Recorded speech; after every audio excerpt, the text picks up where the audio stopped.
Okay, we officially start now. All right. Okay. Thank you. Okay.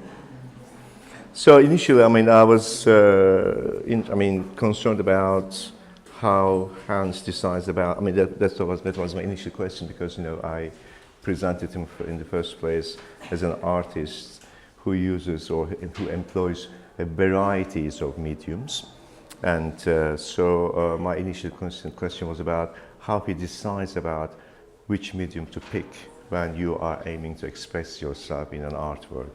Mm-hmm. Well, I have to say that my approach is not very intelligent. So if I were smart, I would only make small watercolors, or I would only write.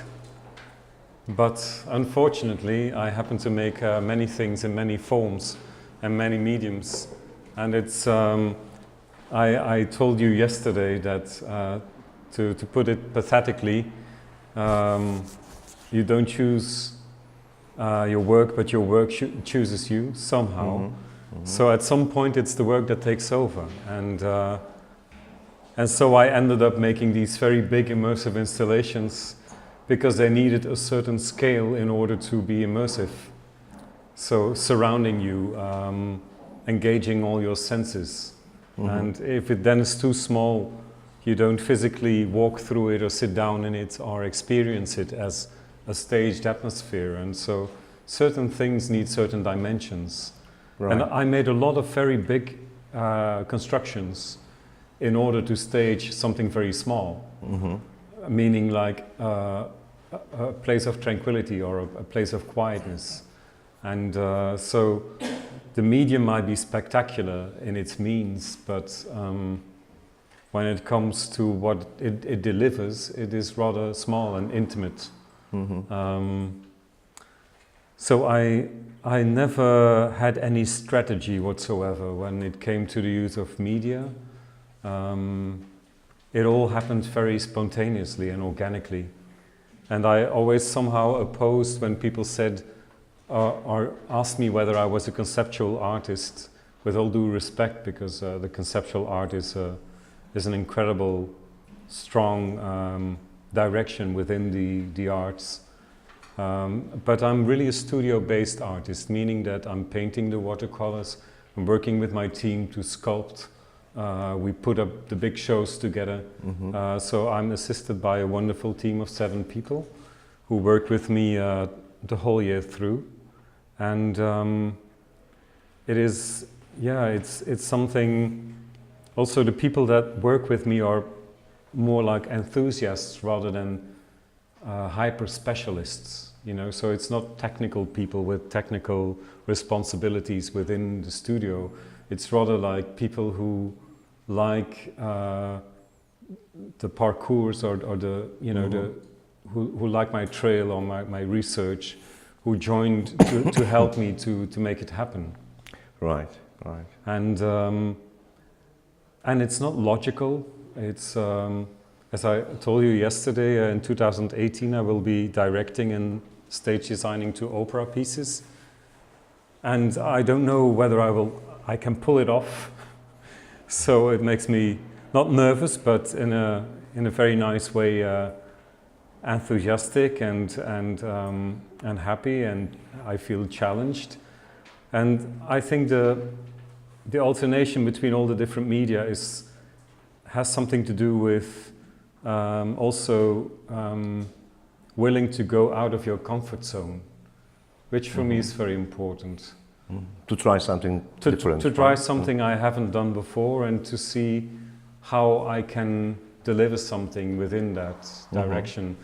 So when I wrote and directed the first theater play, I didn't know whether I could do that. And then the sensation that it might be a disaster as well mm-hmm. is something very appealing to me. Mm-hmm. So if I would be always in the safe zone, I wouldn't be an artist, I think. Absolutely, yeah, absolutely. So I love to see what I can do and how I can learn.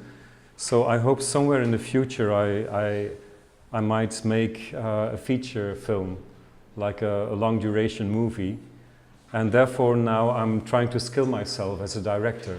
So Yes. I was directing theater plays, and now I'll do the opera work, and I wrote 2 theater plays, and so step by step I'm learning the script writing, improving, learning how to direct, because the visual side, like creating scenes, creating stage design, is something I somehow now know how to do, and so that's rather comfortable, and so I have to add uncomfortable things so I can keep learning. Great. So this is why you have produced immense amount of work up to today, until today, I believe. I mean, I want to concentrate on another thing actually. Since Yes. you mentioned that you enjoy working on different forms or different media actually, when you are producing your artwork, I mean, it seems to me that you have a special idea of form in your mind, because whatever we look at is produced by you. I mean, be it a watercolor or sculpted works or films and videos and whatever, they're all quite absolutely well formed and finished, I believe. Yeah. And so I wonder really if you have a special idea of form in your mind, and if there's some kind of references which you can refer to about your concept of form. Yes, when I studied art, quite some of my teachers were minimalists, and so when I went to art school and started in the painting department, my drawings were hyperly detailed, and it's because I was a kind of a nerdy kid. I was always the last to be selected for the football team because I simply couldn't play. I was I'm not surprised at all. I was very shy, and I wasn't popular amongst the sportive kids. But then a way to be accepted by the others was I knew how to draw, and I think when I was a kid I was reading comic books and I was drawing comic books.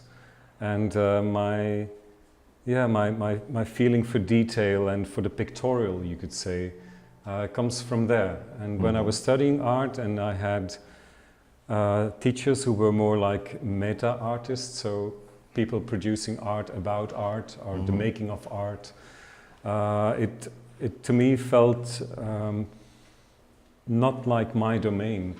And I first tried to make drawings in a more simple way, like just a line or some dots, or I really try to reduce. I try to use the less is more idea, and then at some point I thought, well, maybe less isn't more for me. Maybe I have to do a lot. So I think at some point it's important as an artist to embrace the kind of person you are. And there are fantastic artists. I have a very eclectic taste when it comes to art, so I can appreciate Donald Judd, but also Thomas Hirschhorn. So those are completely different artists. And by now that I'm in my 40s, I believe that in any definition of art, there's always intriguing and interesting people you can find. And but at some point I thought, well, I'm not a minimalist. I'm not an abstract artist. I'm a figurative artist. I'm a comic book lover. So. I love a narrative aspect, I love detailing, I love the figurative language as my voice. And then I think what first is, when you study art and people somehow make you believe it's a kind of an obstacle, that you detail too much. I think at some point you have to accept that you are this kind of person, and then you have to try to bend it into a quality. So you can only be the best yourself, I can only aim to be the best possible Hans op de Beek. That's what I can strive for, but I can't be Anish Kapoor. I can't be someone else with, a different language and a different background and so on. And therefore I also always departed from what I know, my own modest background, my own the place I grew up in, and all kinds of autobiographical things are like a hidden agenda that somehow appears in my work. I never want to articulate it as something important, because it's not. It's just the banality of someone's life. I have a very boring life. Well, the art making is very exciting, but aside from that, I don't do drugs. You know, I don't have crazy stories. I'm not, you know, a rock and roll person. So I'm quite boring, I think. So you're not very much like your English, you know. I mean, you know, new artist actually is you know, you're into your face kind of artist, right? Not very much like that, I believe. No. I'm not the loudest voice in the visual art, I think. Okay. So I try to keep it quiet, and that's also, I guess, a bit my Belgian roots. Like, we're more quiet people, and I think you can't avoid it. It always comes through. So it always is part of your language, whether you want it or not. And sometimes they ask me, you're a Belgian artist, so you must be related to René Magritte and the surrealism and all that. And who knows? But not consciously, but right. But for sure I have this kind of Belgian background, and for sure it will be present in my work. No, absolutely. No, certainly. And yeah, well, I mean, since you explain this idea of form with regard to your own, you know, peculiarities of thinking and creating forms, I'd like to, you know, go from this point to some series of works like, you know, location series, and maybe, I mean, the audience is not quite familiar with the location series here, but Hans' first location series was the traffic lights, right? Yes. One. And it was, I mean, kind of a big, huge installation space, I mean, one-to-one construction of a crossroads where you will see only some traffic lights, and the traffic lights flickering in and out continuously. And so there will be no one in the space. And so everything, I mean, everything there, you know, which are included in this scene, they were so well formed and designed, but completely empty.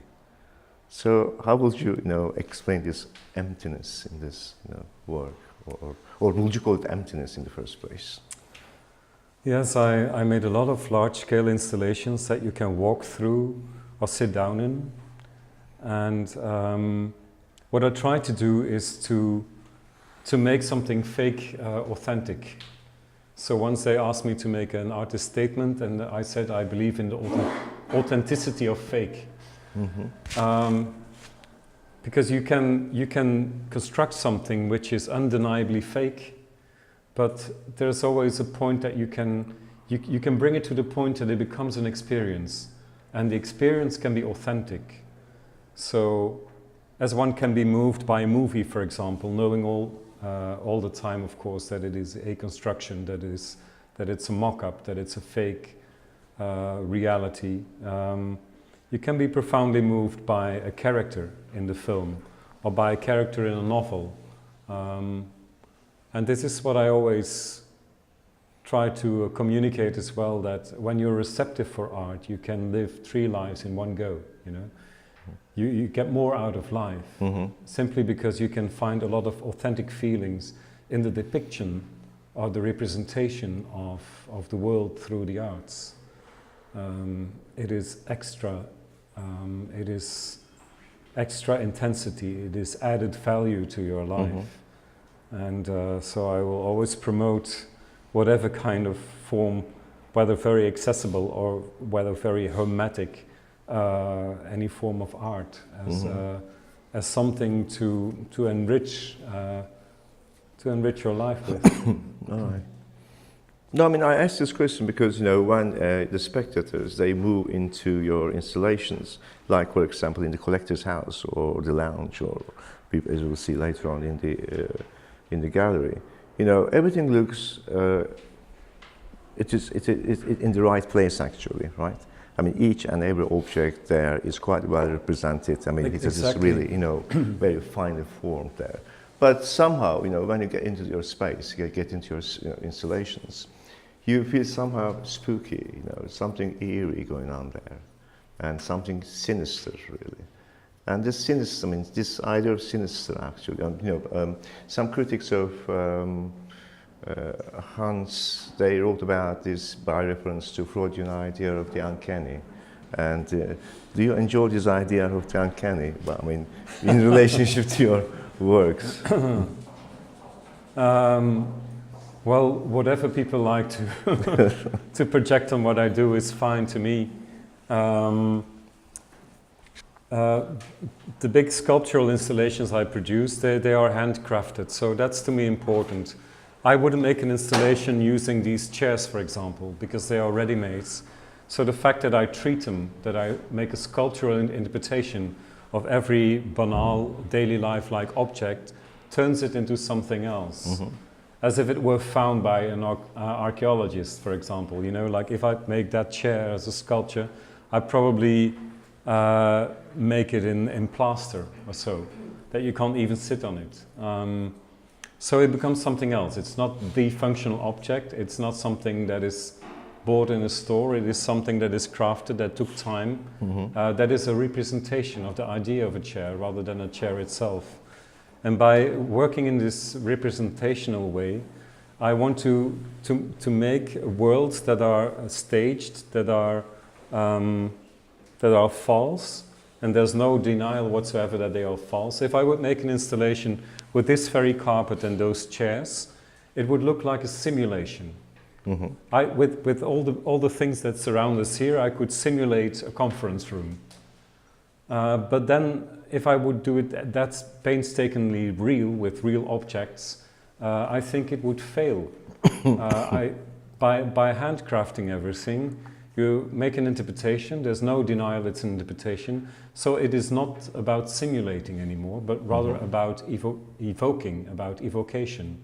So I try to evoke a mood. When you walk through, the Collector's House was an installation of 250 square meters that some of you might have seen in Art Basel.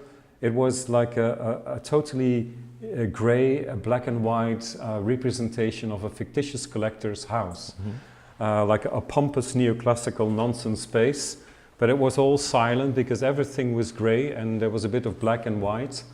And so the only colourful thing in the installation, that was you as a spectator.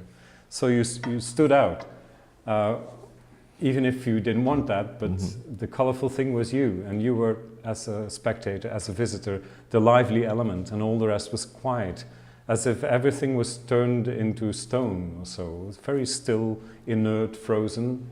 And I think this creates this friction, or this, what you refer to as something sinister or strange.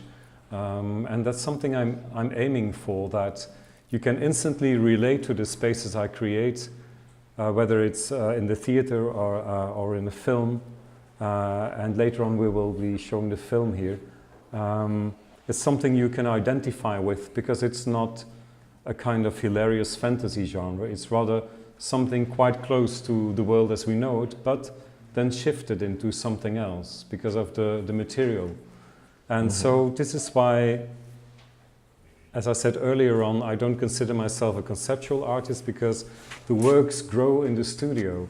And so the research to sculpt a bottle, for example, is something that you do with your hands, and it's something very tactile and physical, and something which is not departing from an idea that then can be realized by someone else, but it's really like the whole research of developing at the studio and making decisions along the way. So I can't preconceive something and then asking someone to produce it. It needs the whole being on the road. Mm-hmm. For an actor, it's for example, really nice to rehearse. You know, the rehearsals are maybe even more interesting than performing the play for the audience, mm-hmm. because it's the whole research, it's the thinking, the tasting of the words, it's the developing, and as you could say, like the travel is more important than the destination somehow. Mm-hmm. But then, of course, I'm not an artist who says the making is more important than showing the work, because I'm fully aware that the work needs to communicate and needs to be received mm-hmm. by the audience in order for it to exist. Mm-hmm. And so I can make a lot of stuff and keep it in my house, but then it's not art. It becomes art when it's received by an audience. Sure, no, absolutely. And I'm very aware of that. So I always try to create works in a way, or present them in a way that you can decide for yourself how much time you spend with it. I don't like to put pressure on the spectator. So also for the film, you will see later after this talk, when we switch on the video projection, you can watch this film for 5 seconds and get something from it, or you can watch it entirely. And this is something I'm very conscious of. I don't want to push you as a spectator, like, please sit down and watch it for half an hour. So I want to keep my invitation as an image maker as open as possible, so you never feel like you have to, but that there is a possibility. This is my proposition to you, and hopefully you're receptive for it, but I don't want to be pushy in what I do. So it's sometimes when you go to the theater and they try to involve spectators on the stage, I will be the last that they would have to ask to do that. Because I don't want to be pushed, like I like to have a form of freedom when I walk through an exhibition space and calmly decide for myself. And I hope I can create this kind of atmosphere for the viewer, that you feel invited but not pushed. And this is why my work is never aggressive or loud. I try to keep it quiet so that you can take your time and see what you do with it. So you're not looking for complete integration with your work, I mean, from the audience, I should say. A complete integration? With the work itself, or immersion, actually, into the work. Well, I hope that my work is immersive, that it really does something to you, but I can't be pushy in the way I do that. All right. But if you can manage this in 5 seconds, it's a great achievement, actually, isn't it?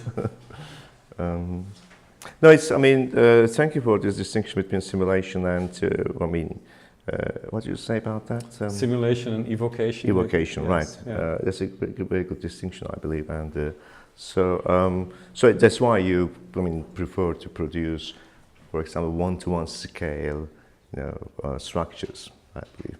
But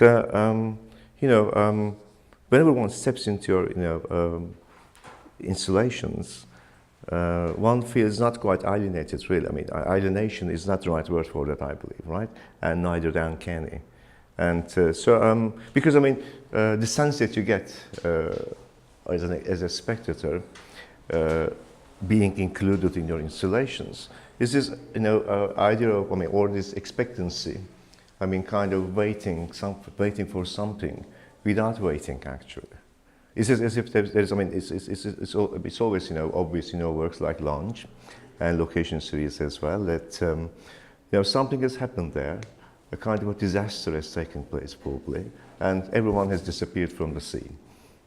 But then you get this spooky feeling, really, and as if, there should be someone there, but they are all disappeared. And so instead of using this word uncanny for such a sense of being within your installations, for myself, actually, I prefer to use the, spectral art. I wonder your, response to that, really. I'm calling it spectral because, since we talked about ghosts yesterday, and I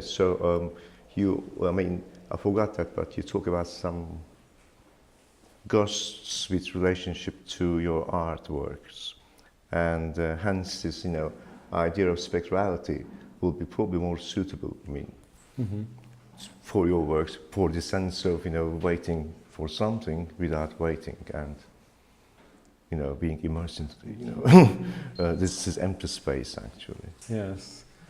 Yeah, I hope that I can take the viewer, especially in the large-scale installations. I hope I can motivate the viewer to have this quiet moment without any.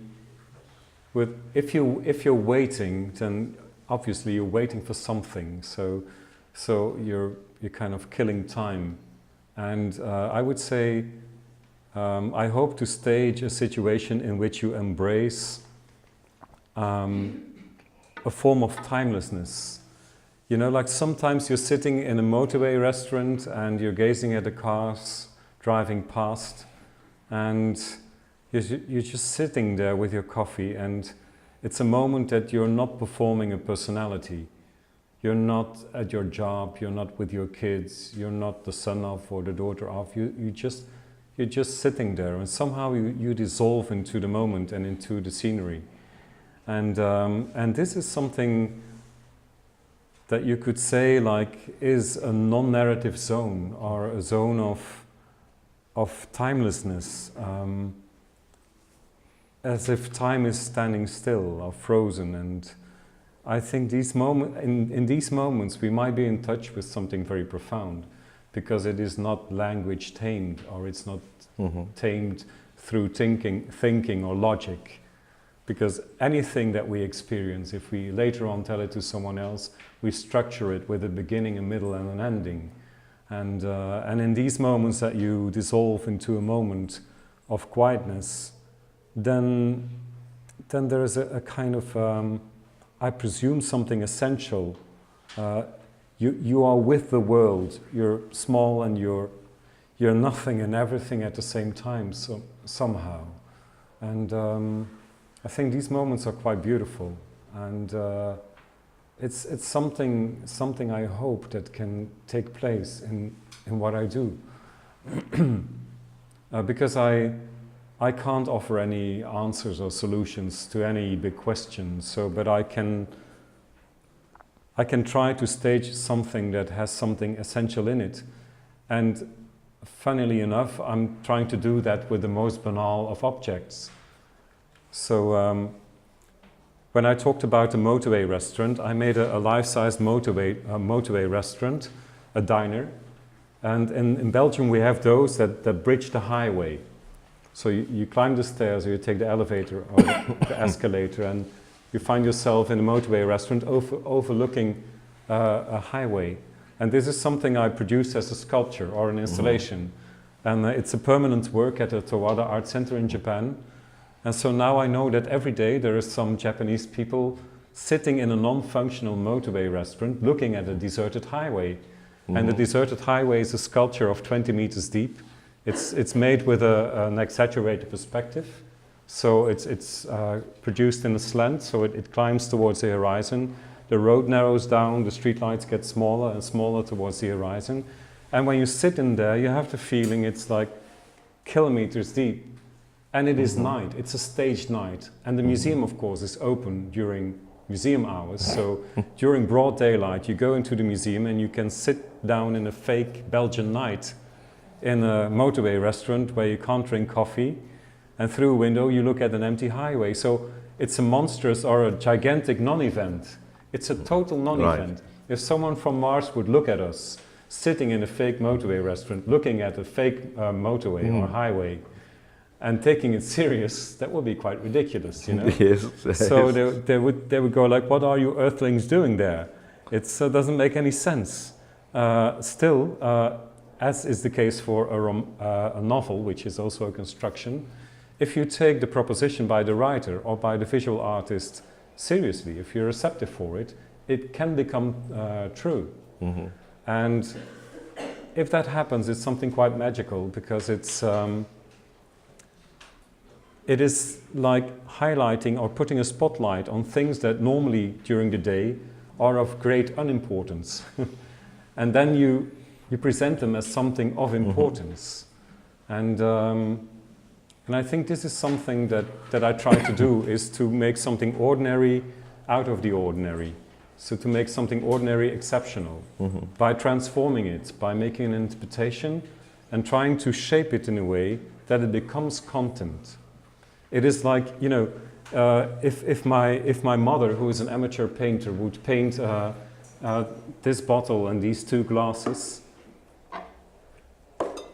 it might deliver something that we can consider a painting, but not necessarily art, with all my respect for my mom. But if Giorgio Morandi would paint it, it would be a painting that talks about nothing but also about everything in an essential way. Because he uses a palette, colors, intimacy, the slightly nervous line of his brushstroke, turn it into content. And I think this is also what a novelist does. A novelist can write a novel about a seemingly very banal family, but he can turn it into content by the way he approaches it. He makes the interpretation, the descriptions, the psychological drawing. And as you were mentioning Carver, things that are unsaid are mostly more important than the things that are said, or the clumsy way that we talk sometimes. I often start to talk about the weather just to break the ice.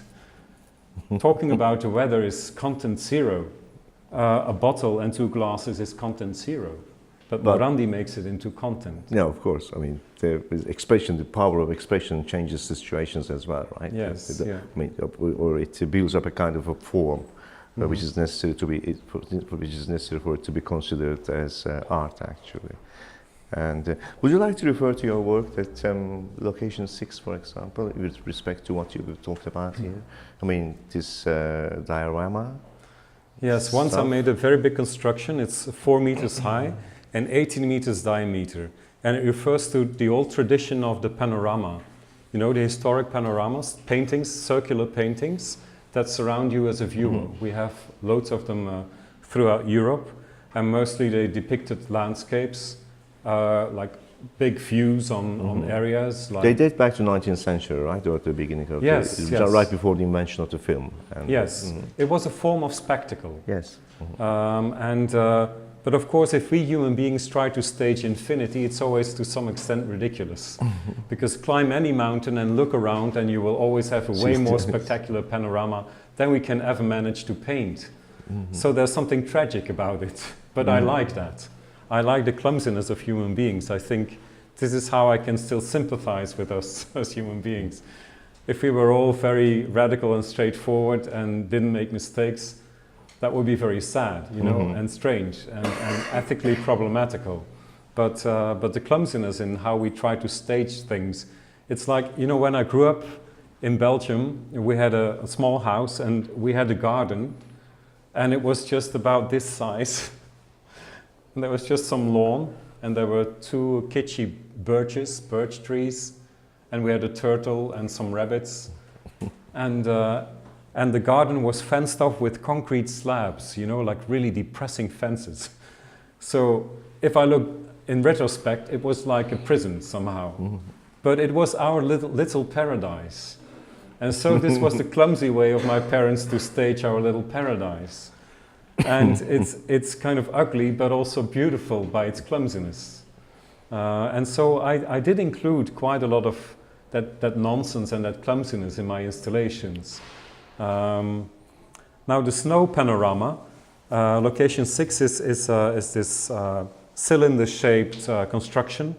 And so through a long tunnel, you're guided to the very heart of the installation. You can sit down in a small observatory, and then there's a circular window, and you're surrounded by an infinite snow landscape. And funnily enough, I also show that work in Singapore, where they never ever get to see snow. Yeah. So I remember my team and I were there installing the fake snow in Singapore. And how kitsch can you get, you know? Using fake snow is hilarious. But we sculpted the snow landscape, and the first trees were very big and the last ones very tiny. So again, you had the impression that you were really in the middle of a big deserted or depopulated snow landscape.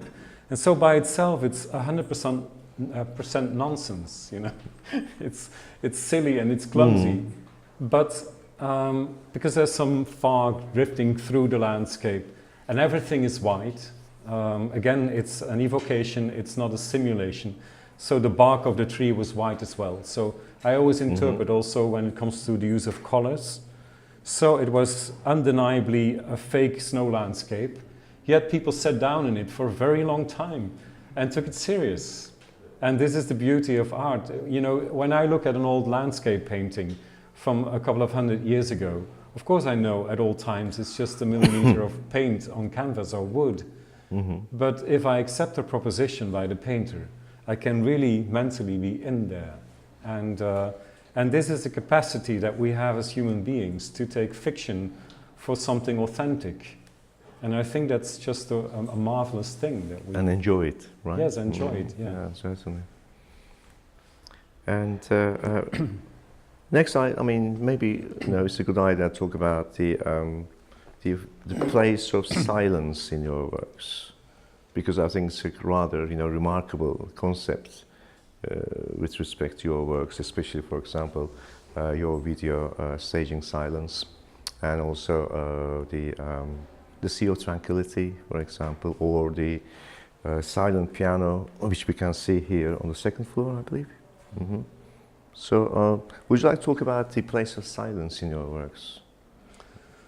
Yes, when I made the movie Staging Silence, someone was a little upset and came up to me and said... I was upset too, I mean, just because, I mean... And said, why is there music in that film? Because it's called Staging Silence, so I expected a quiet movie without sound.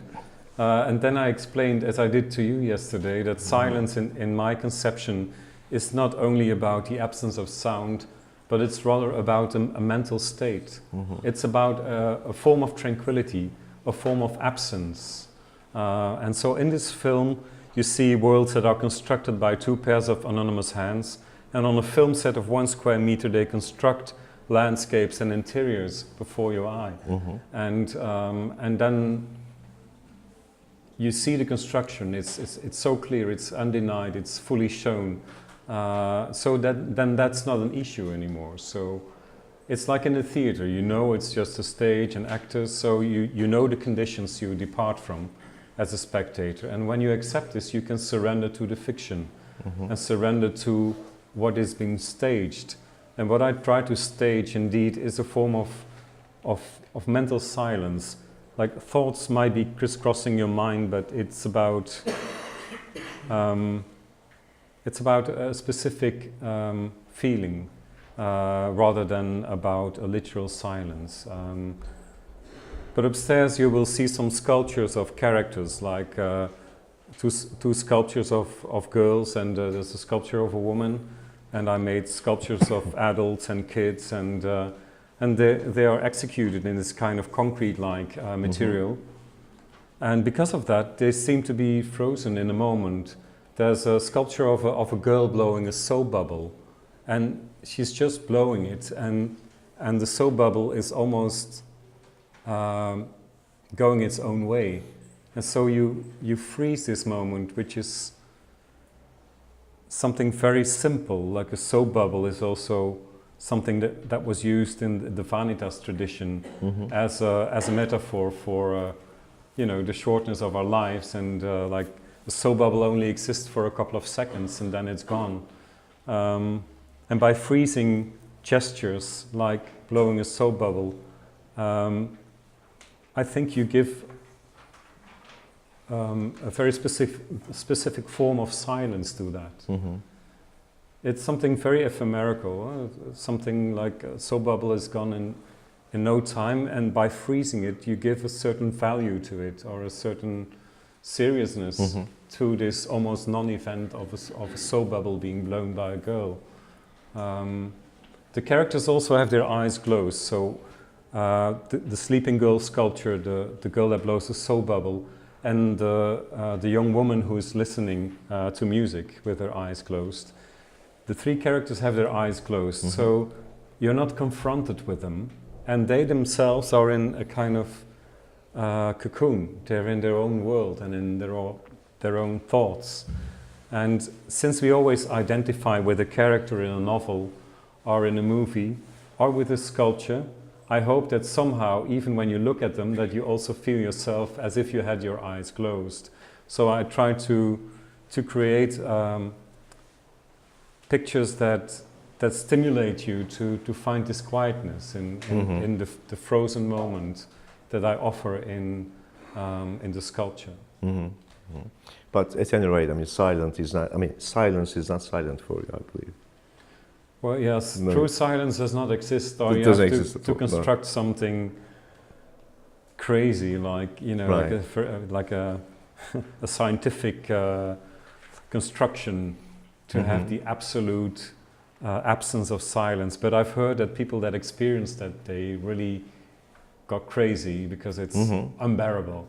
It's not, I mean, expensible actually. It's the full silence and pure silence. There's nothing like that really at all. I mean, you know, considering your heartbeats, you know, the isolation rooms, people are put into those isolation rooms that in the end, you know, feeling as if they're in a full silence, you start, you know, hearing your own heartbeat, which makes it impossible really to put you into a pure, I mean, absolute kind of experience of silence. Anyway, all right. So, I mean, well, I was thinking about, I mean, I'm not going to make comparison, of course, but I don't want you to make comparison at all. But since I'm very much considered with, in your work upstairs is silent piano. And, you know, I mean, Joseph Beuys made a series of silent pianos in the 1950s. And so he covered up, you know, pianos with felt, with some red cross on them. And in one of his, you know, interviews, he was saying something like that, you know, I mean, please don't take my, you know, expression as a one-to-one, you know, expression which is made by Joseph Beuys. But as far as I remember, he says something like that, you know, since the art has closed now, enclosed itself into some kind of envelope with this right cross on it, it means to say that we should be expressing whatever we should be expressing right at this moment. So it was a clear message to the audience by Joseph Beuys. And it was pure silence actually, though. I mean, you know, this felt-covered piano, which can't be played at all. So it was a kind of invitation to silence, but it was to show us that we are living in pure silence at the moment, and we should be start expressing ourselves. And what would you take on that, really? Well, I don't know Joseph Beuys' intentions, but I think I would never try to express like a straightforward message to the viewer, simply because I don't know any better than anyone else. So I did refer to urgent subjects, you know, like in my Sea of Tranquility project, I talked about shopping malls and gated communities and the economy, the globalized economy and all that. So I'm not afraid to include references to nowadays subjects. Yet I don't want to comment or to tell the spectator, hey, we should be doing this or we should be doing that, because I don't know. I never felt that I had to, in a paternalizing way, to judge or to say to the audience that we should be doing this or that. Simply because I'm just someone who makes mistakes, and like anyone else, who am I to, you know, to pretend I know better? So I don't have clear messages in that regard. So the silent piano upstairs is more like a silenced down functional object. As I always do my work, it's really like by sculpting it, you make an interpretation, and like a sculpted chair is not a chair anymore, but it's a representation of a chair. And of course it is nice that you can't play music on it, because then the music is suggested. It's like the sculpture Fatima upstairs. The girl has the music in her ears, and we can only presume what she's listening to. We have no idea what she's listening to. Yeah. Considering your work, I mean, Horizon, this upstairs, I mean, one of those sculptures, but which looks like a canvas, right? Yes. And where the horizon, line of horizon has almost disappeared. And maybe only the line of horizon is being visible there, but rest of everything has disappeared. And I mean, would you, I mean, relate it to your indulgence for romanticism, or is it something like that, or am I exaggerating things? Well, I presume I'm a romantic. Okay. Or a post-romantic, or a neo-romantic, or so. Although, of course, when we look at romanticism historically, then it talks about the sublime of nature, it talks about how small we are as human beings in relation to the force of nature. And so I wouldn't say that in a historical sense I'm a romantic, but for sure there are affinities when it comes to the reflection on the human condition. To, like, you could say that the whole exhibition here is a kind of a memento mori. It is a reminder of our mortality. It is about life and the value of small things. It is a reflection on our short, ridiculously short time on Earth. So, but I'm not a pessimist, or I'm not. I'm rather someone who loves to highlight or to put a spotlight on the small things and show that they are of importance. And the side of being a post-neo-romantic person, probably, I'm probably also a very corny man. So I believe small gestures are of great importance. And so there's some sculptures upstairs of hands performing small gestures, because simply I think they make the whole difference in a lifetime. So Right. it is about that very meeting that you have with this one person. It is about this small gesture of someone quietly putting a cup of tea aside of you when you're writing. It is these things that are of tremendous importance in life as we experience it. As far as I remember, it was one of the Karasmaki brothers from Finland. Are you familiar with some, these Finnish filmmakers, the Karasmaki brothers? And one of them said that, with regard to his films, that when there is no hope left, there is no room for pessimism at all. Yes. Well, I would rather conceive life or see life as tragicomical or absurd. All right. But of course, if you consider everything absurd, then you have ethical problems, because then why would you bother for anything? So, this kind of absurdity is not mine, but to some extent, of course, the human condition is absurd. And, but I fully embrace this idea of the tragicomical way to see life. So I'm not overly tragic in my reception of the world and life. I'm not a pessimist, but I always see both sides. And so when I try to write, when I wrote my play for the Schauspiel Frankfurt in Germany, I also tried to include both sides. Like, there were very serious monologues, but also ridiculous conversations. And so I like this alternation. And many of my big installations that maybe in a first glance seem to be very serious, they contain a lot of winks, if you're open for it, if you want to discover them. Right. Yeah. Okay.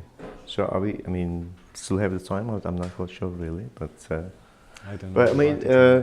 But I'm very much pleased to, present Hans Opteweg to you today. And of course there are lots of other things that we can talk about, and maybe, some of you would like to ask Hans your own questions about his, style, or, his works and attitude in arts. Any questions? We haven't talked about Vanitas, actually, your Vanitas works, and or the gestures. And in the gestures works, which some examples of which we're going to see today upstairs, we have some gestures coming out of the room's walls, and we can see only some parts of the body is there, some arm, for example, or some gesture coming into being. And of course, I thought about, when I considered this series of gestures, I've thought about this, Renaissance claim to the body, actually, this perfectly bodily organization, where everything is in its own place. We have the full presentation of a body.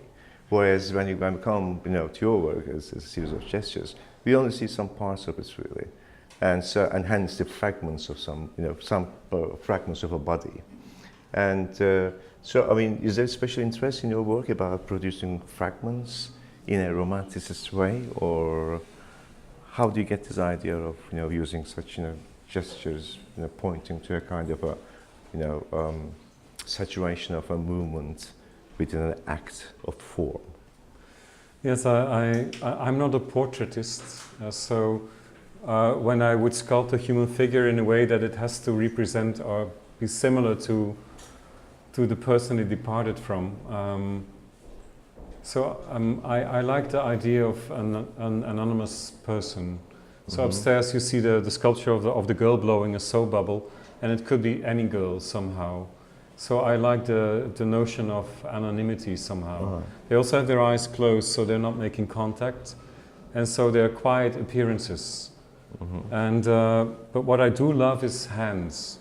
So of course I use my hands all the time, and I think hands are really, beautiful things or an arm to freeze a gesture, to freeze a notion of something doing something for you. It's like the sculpture of a hand offering you a saucer with blackberries on it.